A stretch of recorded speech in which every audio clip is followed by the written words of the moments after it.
안녕하세요. 오늘은 톨스토이의 안나 까레니나라는 작품을 가지고 함께 이야기를 해보려고 합니다. 2012년에 영화로 만들어진 안나 까레니나를 가지고 사랑과 용서와 구원이라는 주제로 함께 이야기를 해보려고 하는데요. 레프 니콜라이 톨스토이는 귀족 태생으로 태어났습니다. 러시아 남부에서 백작의 사남으로 태어났어요. 이 사람은 어렸을 때 부모님을 잃고 친척이 재산을 관리하는 중에 젊어서부터 친척 집에서 자라기도 하고 하다가 굉장히 많은 재산을 탕진을 해보기도 하고 흥청망청 젊은 시절을 보냈던 것으로도 알려져 있어요. 방탕한 생활을 경험했다라고 되어 있고 나중에 그래서 참회록이라는 작품에서 자신의 삶과 이런 것들을 돌아보면서 반성을 하기도 하고 종교에 귀의하게 되기도 하죠. 이게 2879년이고요. 톨스토이는 그렇게 되기까지 굉장히 어려운 과정을 겪게 되는데요. 농노를 대상으로 해서 자신이 갖고 있던 그런 영지에 농노들을 먼저 해방을 시키기도 하고요. 함께 노동을 하기도 합니다. 이 러시아는 1861년에 농노가 완전히 해방이 되거든요. 그러니까 농노가 해방이 되기 전에 자신의 영지에 있는 노예들을 해방을 시켜서 자신도 거기에서 함께 노동을 하면서 이 농노들과 함께 생활하고 여러 가지를 실험을 했던 것이라고 볼 수 있는데요. 톨스토이는 또 유명한 것으로 자신만의 공동체를 이루기로 결심을 하고 자신의 영지에 사람들을 받아들이고 함께 공동생활을 하고 사유재산을 헌납함으로 해서 사람들과 어떤 함께 살아가는 법을 실험하기도 해요. 톨스토이는 그래서 러시아의 종교에서도 약간 벗어나 있으면서도 또 사회주의적인 공동체에서도 약간 벗어나 있는 새로운 종교를 창시했다라는 평가를 받기도 하는데요. 이 종교에 귀의하고 나서 벌어진 일입니다. 전 세계에서 톨스토이를 추종하는 추종자들이 모여서 톨스토이를 스승으로 삼고 여러 가지로 가르침을 받고자 하는 그런 사람들이 늘 있었고요. 그래서 집은 제자들과 신도들로 북적북적 했던 것으로 알려져 있어요. 톨스토이에게 유명한 것 중에 하나는 또 뭐냐면요. 아내 소피아와 굉장히 행복한 결혼 생활을 했던 것으로 알려져 있거든요. 설이 넘은 나이에 굉장히 나이 든 이 시기에 젊은 10대, 18살의 아내를 만나서 사랑을 해서 평생 동안 해로웠던 것으로 알려져 있는데 톨스토이가 나중에 종교에 귀의하고 나서 자신의 사유재산을 다 헌납하고 농장을 일구어서 사람들을 받아들이고 노예들을 해방시키고 뭐 이렇게 생활을 하는 중에 자기의 재산과 모든 책의 저작권과 이런 것들을 사회에 환납하겠다라는 어떤 유서를 작성하는 그런 사건이 있었어요. 제자들은 다 톨스토이가 그것을 지킬 것이라고 기대를 하고 있고 소피아와 그의 자녀들은 그것을 반대하는 그런 입장이었죠. 그래서 굉장히 사이가 좋고 서로 사랑했지만 그 문제에 있어서 많은 갈등을 늘 빚고 있었고요. 말년에 가장 유명하게도 이 톨스토이가 가출을 감행을 합니다. 아내와 굉장히 심하게 싸우고 나서 집을 나가서 딸과 함께 이제 나가서 제자들과 함께 나갔다가 병을 얻어요. 감기에 걸렸는데 감기가 심해져서 병을 얻어서 돌아오지 못하게 됩니다. 그게 이제 톨스토이의 가출 사건이면서 톨스토이의 마지막 정거장이라고 해서 한 시골 역장의 집에서 역사에서 생의 마지막을 맞게 되는데요. 그 사건이 영화로 만들어지는 것이 있기도 합니다. 톨스토이의 마지막 인생이라는 영화가 나와 있기도 한데요. 어쨌든 이렇게 이 톨스토이는 젊었을 때부터 여러 생활들을 경험하고 자신의 어떤 쾌락과 삶의 의미들을 추구하는데 온 힘을 다해서 살았던 사람이라고 볼 수 있어요. 그리고 그들을 사상으로 남기기도 하고 제자들도 남기고 스스로 실천하고 싶어 하기도 하고 좌절하기도 하고 여러 가지들을 경험했던 그런 작가이기도 하고요. 러시아의 대문호로 이름을 널리 알리게 되고 당대에도 존경받고 또 지금까지도 전 세계적으로 사랑받는 그런 작가가 되어 있는 그런 작가입니다. 안나 까레니나라는 작품은 톨스토이가 1875년에서 1877년 사이에 연재를 했던 작품인데요. 이 작품은 신문기사에서 출발을 했고 실제로 톨스토이의 주변에 있던 그 여성에게 벌어졌던 그런 사건을 모티프로 한 거예요. 어쨌든 이 이야기는 남편이 굉장히 잘 나가는 정치인 지망생이었던 안나 까레니나라는 여성이 오빠가 바람둥이인데요. 오빠가 바람을 피워서 또 말썽을 피웠다는 얘기를 듣고 나서 오빠가 SOS를 쳐서 오빠를 돕기 위해서 집을 떠나서 여행을 가게 되는 거기서부터 시작을 하죠. 그래서 모스크바 여행길에 갔다가 한 부인을 만나고 그 부인의 아들인 브론스키 백작과 사랑에 빠지게 되는 거죠.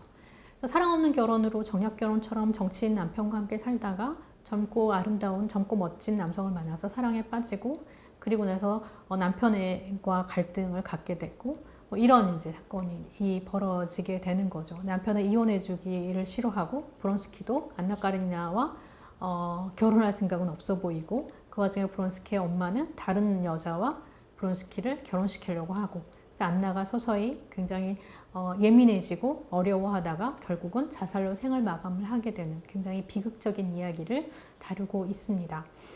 세상에서 가장 유명한 불륜 이야기라고 볼 수도 있을 것 같아요. 그 옛날에 이런 얘기들을 했고, 안나가 결국은 죽음으로 생을 마감하고 자살했기 때문에 불륜이 도덕적으로 처벌받을 만한 일이다라고 얘기하는 것처럼 흔히 평가가 되기도 합니다. 그렇지만 그런데도 불구하고 또 불같은 사랑을 다뤘기 때문에 불륜 소재로서 굉장히 흥미로운 이야기거리가 되기도 하죠. 톨스토이의 안나 까레니나라는 작품은 1878년에 발간이 됐는데요. 많은 사람들의 이야기는 불륜에 빠진 한 귀족 여성의 이야기이고, 안나가 죽었으니까 벌받아, 바람 피운 여자는 벌받아야지 이렇게 생각하는 교훈적인 이야기 정도로 생각하거나 이렇게 단순하게 생각하는 경향도 없지 않아 있었어요. 그런데 사실 이 책은 잘 보면 8부로 구성되어 있습니다. 8부는 안나가 죽은 게 7부거든요. 8부는 사실 필요 없는 장이 아니냐라고 당시에도 많은 편집인들이 그렇게 얘기를 했대요. 그래서 편집인들과 혹은 주변의 비평가들이나 말하는 사람들이 8장은 빼자, 8부는 빼자 이렇게 얘기를 했다고 하는데요. 톨스토이가 안 된다고, 꼭 넣어야 된다고 고집해서 집어넣은 것이 8부라고 합니다. 이 8부에 어떤 내용이 들어가 있기에 그랬느냐 하면, 사실 안나는 7부에 죽고요. 말씀드렸듯이 이 이야기는 안나 이후에 레빈이라는 남성, 사실 레빈과 안나가 이 영화와 소설에 굉장히 중요한 두 인물이라고 볼 수 있어요. 그래서 안나 이야기와 레빈의 이야기가 병렬로 나란히 구성이 되는 것을 볼 수 있고요. 안나와 레빈은 사실 작품 속에서 딱 한 번 정도 마주치는 정도에 불과해요. 별로 만날 일이 없는 사돈지간이거든요. 나중에 사돈이 되는 그런 사이인데, 그래서 사실 두 사람이 딱히 연관성이 많지는 않지만 두 이야기가 번갈아 가면서 이야기가 되고 있는 것이 작품의 전체 구성이에요. 그런데 8부는 안나는 죽었으니까 레빈의 이야기인데, 레빈의 이야기도 그렇게 많지는 않습니다. 종교적인 회심이 한 가지가 들어가고, 그보다 더 많은 부분을 이 8부는 전쟁에 대한 반대, 이 전쟁이 명분이 있냐 없냐 이거 가지고 얘기를 하는 그런 경향이 있어요. 이 영화의 시대적인 배경은 러시아의 혁명기 이전에, 그러니까 혁명이 일어나서 제정이 무너지기 전에 아직은 황제가 통치하던 시기의 이 러시아이고요. 그리고 그래서 귀족 사회이고 계급 사회가 아직은 유지되고 있던 그런 사회이면서, 다른 한편으로는 사회주의적인 사상이나 여러 톨스토이 같은 여러 실험들이 있잖아요. 뭔가 다른 삶이 있지 않을까? 민중들이 이렇게 고통받아도 되는가? 라는 어떤 고민들, 지식인들이 고민이 있던 그런 시기였습니다.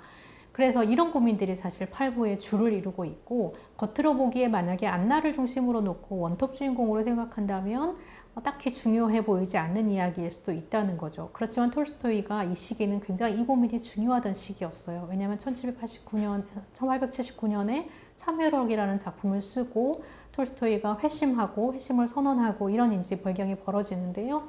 안나 까레니나를 쓰던 이 시기에는 종교적인 고민과 사람에 대한 어떤 관심, 구원의 문제 이런 게 극에 달해 있던 그런 시기이기 때문에 그렇습니다. 1861년에 농노제가 폐지가 되고 1800년대에 이제 크림 전쟁이라는 러시아의 전쟁이 굉장히 중요하게 전쟁기가 되고요. 러시아가 터키의 전쟁에 개입하게 되는 그런 사건이 벌어지는데, 이 전쟁이 사실 별로 명분이 없다라는 것이 또 한편에서 문제가 제기되던 지점이었고, 평화주의자였던 이 톨스토이는 모든 전쟁과 살상과 어떤 이런 폭력에 대해서 반대하는 그런 사상을 갖고 있었어요. 한창 그런 사상들을 발전시키던 시기이고 공동체를 꿈꾸고 있었고, 이런 것들이 이 부분이 중요하다라고 얘기하게 되는 그런 계기가 됐던 것 같고요. 이 영화는 그래서 2012년에 만들어진 이 안나 까레니나라는 영화는 8부를 완전히 더 집중적으로 다루지는 않지만 이후의 삶 혹은 레빈의 모습이라든지 이런 것들을 안나의 죽음에서 끝나지 않고 뒷부분까지 다루고 있다는 점에서도 안나 까레니나를 다룬 여러 작품들 중에서 의미 있는 그런 각색이었다라고 볼 수 있을 것 같습니다. 사실 이 안나 까레니나는요, 다른 모든 고전 작품들이 그런 것처럼 굉장히 여러 번 영화가 됐는데요. 우리가 찾아볼 수 있는 작품만도 이렇게 한 네 작품 정도 돼요. 근데 안나 까레니나가 1930년대는 그레타 가르보라는 주연이 안나 까레니나 역할을 맡았고, 그 다음에는 48년에는 비비안 레이, 그 다음에 97년에는 소피 마르소, 그리고 이제 2012년에 키라 나이틀리라는 이런 배역이 정해져 있는데요. 사실 이 안나 까레니나를 어떤 배우가 어떤 이미지를 가지고 연기했는가만 봐도 당대의 이 안나를 어떻게 볼 것인가를 고민했던 어떤 흔적들이 드러난다고 볼 수 있어요. 이렇게 유명한, 세상에서 가장 유명한 불륜 이야기를 2000년대, 2010여 년에 다시 영화로 만들었던 이유는 뭐였을까를 우리가 질문을 해볼 수 있겠는데, 아마도 다른 해석의 지점이 있지 않았을까라는 가설이 가능하고 실제로 그렇습니다. 예를 들면요, 1930년대 그레타 가르보는 굉장히 센 이미지잖아요. 당대의 헐리우드 영화제에서 여성들을 다루던 방식하고도 관계가 있는데, 이 그레타 가르보는 영화 속에서 예를 들어서 아기를 임신하는 것은 아예 나오지도 않아요. 사실 안나가 실제로 톨스토이 작품에서는 아이를 임신을 하고 이 아이를 낳거든요. 근데 원래 아들이 카렌이라는 아들이 하나 있고, 브론스키라는 이 남자와의 사이에서 안냐라는 아이를 낳는데요. 그 얘기를 1935년 버전은 아예 생략을 했어요. 그리고 모성과는 전혀 거리가 먼 것 같은 센 이미지를 부여를 했죠. 두 번째 안나의 비비안 리의 모습은 굉장히 청순하고 귀여운 모습으로 보여지잖아요. 약간 철없는 모습입니다. 철없고 뭐 이런 모습으로 보여지고요. 아이를 사산하는 것으로 나와요. 그리고 세 번째에 나오는 이 소피 마르소는 그야말로 청순한 이미지고 나름대로 작품대에 충실하려고 노력을 했던 것 같지만, 사실 이 부분도 2000년대의 안나를 해석하는 입장에서 보기에는 뭔가 부족한 점이 있었겠죠. 그래서 작품들을 비교를 해보자면 여러 가지 그런 특징들이 있는데요. 그러니까 가장 집중해서, 아까 말씀드렸던 것처럼 집중해서 볼 만한 부분은 아이에 대한 부분이라고 볼 수 있어요. 가장 예민한 부분이기 때문에 사실 그런데요. 35년 버전에 언급이 없다면 48년 버전에서는 사산을 하고요. 97년 버전에서는 유산을 합니다.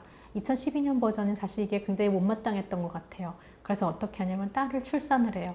그리고 마지막에 더한 해피엔딩을 보여주는데요. 사실 이 부분이 톨스토이를 더 적극적으로 해석했고 실제로 원작에 가깝다고, 적어도 이 부분에서는 이해할 수 있는 부분일 것 같기는 합니다. 이 부분은 우리가 조금 더 보도록 하고요. 이 안나 까레니나라는 영화에는 사실 사랑과 어떤 가정에 대한 이야기가 중심이 돼서 나오는 것이 있는데요. 말씀드렸듯이 이 앞에 소피아와 톨스토이의 관계는 사실 레빈이라는 인물과 이 키티라는 레빈의 아내가 되는 이 여성의 관계에서 사실 드러나는 부분이 있어요. 그래서 에피소드 같은 것들도 차용하기도 했는데요. 실제로 레빈이라는 인물은 사실 레프 톨스토이라는 이름의 그 레프라는 이름을 갖고 있는 이름이에요. 그래서 전혀 상관이 없는 것 같은 이 레빈의 이야기를 병렬을 시킨 이유는 안나 까레니나의 이야기에 톨스토이 자신의 사상을, 생각을 집어넣는, 고민을 집어넣는 부분이 등장을 하고, 실제로 이 레빈이 마치 톨스토이가 그랬던 것처럼 농노들을 해방시키고 자유로운 어떤 세계를 꿈꾸고 지주였지만 노동자들과 함께 일하는 모습들을 보여주는 그런 모습으로 등장을 합니다. 여기에는 안나의 이야기만 등장하는 것이 아니라 여러 커플들이 등장을 하는데요. 이 영화에는 돌리와 스티바라는 아까 말씀드렸듯이 오빠 부부가 오빠가 바람을 펴서 생겨나는 그런 문제로 시작을 하잖아요. 사랑의 문제, 그리고 안나와 카렌이라는 남편의 문제, 사랑 없이 결혼한 정략결혼 커플, 안나와 브론스키라는 불륜의 커플, 키티와 레빈이라는 굉장히 헌신적인 사랑을 이루는 커플, 이런 얘기들을 통해서 톨스토이가 실제로 사랑과 가정에 대해서 굉장히 고민했던 것들을 녹여낸 그런 작품이기도 하고요. 키티와 레빈의 관계에서 톨스토이와 소피아의 관계를 볼 수 있다는 얘기를 다시 드릴 수 있을 것 같습니다. 두 번째로는 용서에 대한 이야기예요. 사실 용서는 굉장히 중요한 이 영화의 모티브가 되기도 하고, 톨스토이도 그렇게 다루었는데요. 이 이야기의 시작은 돌리를 용서하는 문제, 돌리가 이 오빠인 스티바를 용서하는 문제로 시작을 하죠. 그리고 마지막은 안나가 용서받는 그런 문제인데요. 흥미롭게도 안나가 용서를 구할 때 두 장면 정도가 나와요. 한 장면은 언제냐면 처음으로 브론스키와 동침을 하고 나서 이때 안나가 용서를 구하는 기도를 합니다. 기도인 것 같은 하늘에 대고 이야기하기를 신이시여 용서하세요 라고 얘기를 해요. 그리고 두 번째로는 자살을 하면서 신이시여 용서하소서라고 기도를 하고 상을 마감을 합니다. 용서라는 것이 굉장히 중요한 테마라는 것을 알 수 있겠죠. 그런데 이 용서라는 것이 사실은 안나가 가장 미안했을 존재가 어떻게 보면 카렌이라는 남편일 수도 있고요. 아니면 아이에게 미안했을 수도 있는데 안나는 신 앞에 용서를 구합니다. 굉장히 중요한 지점이라고 생각을 해요. 돌리에는 용서를 할 수 있냐 없냐는 사실 스티바의 바람에 대해서 바람길을 용서할 수 있나 없나가 중요하게 등장을 하는 거고요. 카렌에게는 브론스키와 안나를 용서해야 되는 문제가 있죠. 굉장히 용서에 대한 것을 굉장히 중요하게 다루고 있다고 본다면 이 이야기는 사실 이제 복수는 나의 것이니 나의 것이다라는 내가 보복하겠다라는 것이 로마서에 나오는 구절인데요. 성경의 로마서에 나오는 구절인데 이것이 톨스토이의 안나 카레니나의 작품의 제사라고 얘기하죠. 모두의 그러니까 이야기를 시작하기 제일 앞에 책장 앞에 써놓은 그런 문구예요. 인용구로 등장을 합니다. 굉장히 중요하게 모티브로 삼았던 구절이라는 것을 알려주는 대목이고요. 결국 톨스토이는 불륜에 빠진 이 귀족 여성을 용서하는 문제가 이 이야기의 굉장히 중요한 주제다라고 이야기하고 있는 거고요. 여기서 복수는 나의 것이다라고 했을 때 이 나의 것은 과연 누구인가라고 봤을 때 결국은 신이죠. 신. 안나가 용서를 받아야 되는 것은 신에 대한 것이고 신에게 용서를 받아야 되는 것이고 사실 신 앞에서 안나의 죄를 물어야 된다라는 것이고요. 안나가 자살을 했다라는 것은 사실 안나는 스스로 그 죄를 해결하려고 했던 것이라고 볼 수 있겠죠. 스스로를 처벌하는 것이라고 볼 수도 있을 것 같아요. 아니면 다른 사람들, 브론스키나 카레니를 향한 복수라고 생각할 수도 있습니다. 사실 복수심에서 자기의 생을 해치는 것이 우울증이나 여러 정서적인 어려움을 겪는 사람들이 겪는 그런 어려움이기도 하거든요. 그래서 이런 것들, 과연 누가 누구를 용서할 것인가의 문제, 톨스토이는 비교적 분명했던 것 같아요. 안나가 용서받아야 할 것은 신 앞에서 용서를 받아야 될 것이고 그 외의 것들에 대해서 안나에 대해서 굉장히 연민을 가지고 바라보고 있는 것을 우리가 알 수가 있습니다. 두 번째로 중요하게 다루는 것은 죽음의 문제인 또 한 가지 중요한 것은 죽음의 문제인데요. 죽음이 이 영화에서 또 굉장히 중요한 모티프로 등장을 하는데 철도 노동자가 죽는 모습을 바라보는 것으로 영화의 도입부에 하는 사건이 등장하는 것을 볼 수 있어요. 철도 노동자 별로 상관없는 사람인 것 같죠. 얼굴 까맣게 등장하고요. 이건 어떻게 보면 복선입니다. 안나의 죽음을 복선으로 표현하는 것이기도 하고요. 이 중간에 레빈의 형이 죽는 장면이 있어요. 사실 레빈과 안나의 이야기가 이 영화에 1장, 2장 뭐 이렇게 번갈아 가면서 표현되는 그런 이야기들이라고 봤다면 레빈은 형의 죽음에 굉장히 큰 영향을 받습니다. 레빈의 형은 사회주의자였어요. 레빈보다 훨씬 급진적으로 사회주의적인 이상을 펼치고 싶었던 사람이었고 노동자들하고 함께 생활하는 것뿐만 아니라 지주였음에도 불구하고 자신의 재산을 다 포기를 하고 심지어 몸을 파는 여성과 성매매 여성과 결혼을 합니다. 그냥 데리고 사는 것이 아니라 내 아내라고 얘기를 해요. 형수라고 불러라 라고 얘기를 합니다. 그런 형이 비참하게 빈민가에서 생을 마감을 해요. 이걸 보고 레빈이 깨닫는 바가 굉장히 큽니다. 산다는 것이 뭘까? 죽음이라는 것이 뭘까? 인생을 과연 구원받을 수 있을까? 고민하게 되는 그런 계기가 되는 것이고요. 안나의 죽음과 노동자의 죽음과 레빈의 형의 죽음 이런 것들이 엮여가면서 이 전체 이야기의 줄기에 죽음이라는 것이 굉장히 중요한 테마로 사용되고 있는 것을 확인을 할 수가 있어요. 또 하나는 계급의 문제입니다. 이 계급은 노동자의 죽음이 사실 철도 노동자의 죽음은 죽음이고 브론스키가 이것에 대해서 이제 안나에게 호감을 사기 위해서 이 노동자의 가족에게 돈을 써달라고 돈을 주는 장면이 있거든요. 이 영화에서 안나를 옹호하고 있는 지점이기도 해요. 단지 그냥 젊고 잘생긴 장교에게 폭 빠져서 한눈에 반한 것이 아니라 안나가 사회적인 문제에 관심이 있었고 계급의 문제와 어떤 자선의 문제에 관심 있는 여성이었고 브론스키가 바로 그 지점을 건드려서 호감을 갖게 했다라는 이야기를 포함하고 있거든요. 그리고 또 레빈의 그런 노동의 문제도 사실 레빈이 이 계급의 문제에 관심이 있었고 노동자에게 관심이 있는 사람이었다라는 착한 지주라는 모습들을 보여주는 것이면서 톨스토이가 지주로서 귀족의 계급으로서 했던 고민들을 보여주고 있는 그런 부분들도 있고요. 키티라는 인물에 대해서 레빈이 호감을 갖게 된 그런 배경 안에도 키티가 굉장히 헌신적으로 형의 아내와 함께 굉장히 지저분하고 천민인 형의 아내와 함께 형을 간호하는 모습을 봤던 것이 굉장히 큰 감동이 됐어요. 그래서 이 영화는 귀족의 공간과 노동자의 공간을 굉장히 흥미롭게 나누어서 구성을 하고 있는 걸 볼 수 있어요. 영화가 프로덕션 디자인이라고 얘기하는 그 세트와 디자인에 굉장히 힘을 쓴 그런 작품이거든요. 그런 부분도 흥미롭게 발견할 수 있는 그런 지점이기도 합니다. 이 영화는 또 인간의 모순에 대해서 다루고 있는데요. 인간의 모순이라 하면 불완전함이죠. 인간의 불완전함이요. 카레니는 사실 안나를 용서하고 싶어 했어요. 중간에. 그런데 안나가 용서를 구할 때는 용서한다고 얘기하고 내가 다 용서할게 라고 얘기하고 브론스키까지 용서를 했지만 안나가 정작 죽을 뻔하다가 다시 살아났을 때, 그리고 안 되겠다고 브론스키와 다시 떠나겠다고 얘기했을 때 카레니는 이제 완전히 돌아서고 맙니다. 인간의 용서가 불완전하다는 것을 보여주는 그런 대목이기도 하고, 인간의 마음이 얼마나 모순적인 것인지, 상황에 따라 얼마나 쉽게 흔들릴 수 있는지를 보여주는 것이기도 하고요. 안나도 마찬가지입니다. 안나도 브론스키를 사랑하지만 또 아이를 포기하고 싶지 않은 마음도 있었고요. 여러 복합적인 그런 감정들이 있었고, 브론스키도 안나를 사랑하지만 안나를 끝까지 보호해주지는 못합니다. 사람들의 시선과 어떤 갈등 이런 것들에서 완전히 자유롭지는 못했고요. 자기 엄마가 귀족 여성 혹은 재산 있는 여성에게 결혼하라고 얘기를 했을 때 주저주저 하면서 약간 불안한 모습을 보여주기 때문에 안나가 더 신경쇠약에 걸리게 되는 그런 계기가 되는 거죠. 레빈도요. 지주이고 농노들을 해방시킨 사람이었지만 사실은 막상 형이 창녀인 어떤 천한 신분의 여성을 형수라고 부르라고 했을 때 차마 거기까지는 할 수 없다고 생각해요. 본인의 모순을 발견하게 되는 거고요.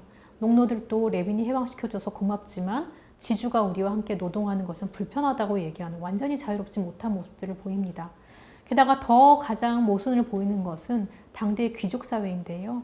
안나가 브론스키와 스캔들이 일어나고 나서 가장 피해를 입게 되죠. 브론스키는 꽁꽁 숨어 있고요. 안나는 소문이 다 났어요. 저 여자가 바람을 피웠대. 이렇게 얘기를 하지만 그 주인공이 브론스키라고 브론스키가 나서지는 않습니다. 대신에 안나가 사교계에 진출했을 때 사람들이 수군거리고 말도 섞기 싫어하고 눈치를 주죠. 그러면서 뭐라고 얘기를 하냐면요. 그 여자가 뭘 잘못했어요? 라고 브론스키가 얘기했을 때 법을 어기는 것이 차라리 낫지 이 여자는 규칙을 어겼다라고 얘기를 해요. 당대 귀족 사회의 규칙을 어겼던 거죠. 몰래 하면 괜찮은 것. 예를 들면 그런 거죠. 법을 어기는 것이 차라리 낫지 우리의 룰을 어겼어. 귀족 사회의 규칙을 어겼다는 것. 사실 굉장히 모순적인 거죠. 그래서 자기들은 다 그런 나쁜 짓들을 하고 있었지만 안나에게 공개적으로 비난을 할 수밖에 없는 것, 그리고 아무도 안나를 보호해주지 않는 그런 위선적이고 모순적인 모습을 보였던 것이 브론스키의 엄마에서부터 시작해서 주변 인물들과 안나 주변의 귀족 사회가 보여준 그런 당대 사회의 모순이었고요. 톨스토이는 이 점들을 적나라하게 드러냈고, 이 영화는 또 그런 부분들을 받아서 훨씬 더 이전의 작품들보다 적극적으로 안나가 처한 상황을 연민을 가지고 보게 하는 그런 작품이 되었습니다.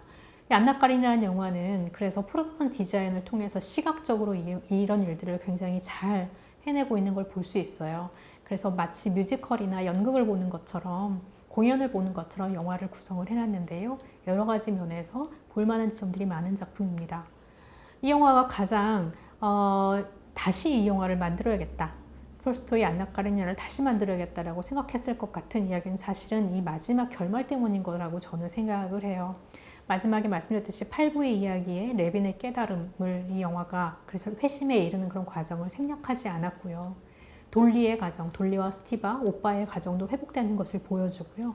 그리고 카레닌과 안나가 아이들, 그러니까 어린 안나죠. 안나의 딸, 안나 카레니나의 딸과 말하자면 안나의 딸이지만 카레닌이란 남편과는 피 하나 섞이지 않은 브론스키의 딸인 어린 안나가 안나의 아들인 어린 카레닌과 함께 즐겁게 노는 모습을 이 영화는 마지막에 보여줘요. 사실 이것은 원작에 가까운 설정이기도 합니다. 왜냐하면 카레닌, 사실 안나의 남편은 자기의 아들의 세료자라는 자기 아들에 대해서 애정이 별로 없는 아빠였어요. 그런데 안나의 아이를 이 아빠가 책임지게 돼요. 어린 안나를, 아기를 책임지게 되고 안으면서 이 아빠가 놀랍게 고백하는 게 있는데요. 이상하게 내 안에서 부성애가 꿈틀거리는 것을 발견했다라고 얘기를 하는 그런 고백하는 장면이 있습니다.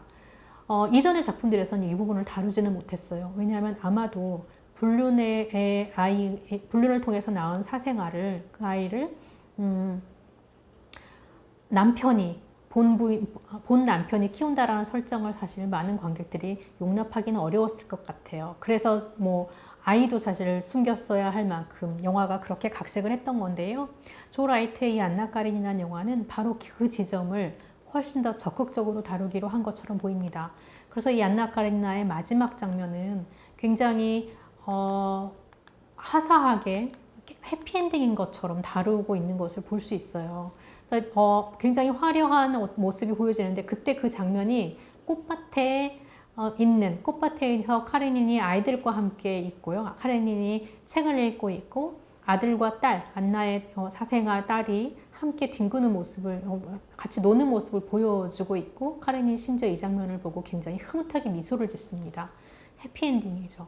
안나의 죽음은 분명히 비극적으로 끝이 났지만 안나가 남겨놓은 그런 생명들이 그 생명들을 카레닌이 돌보는 방식으로 해서 해피엔딩을 만들어 놓은 걸 볼 수 있어요.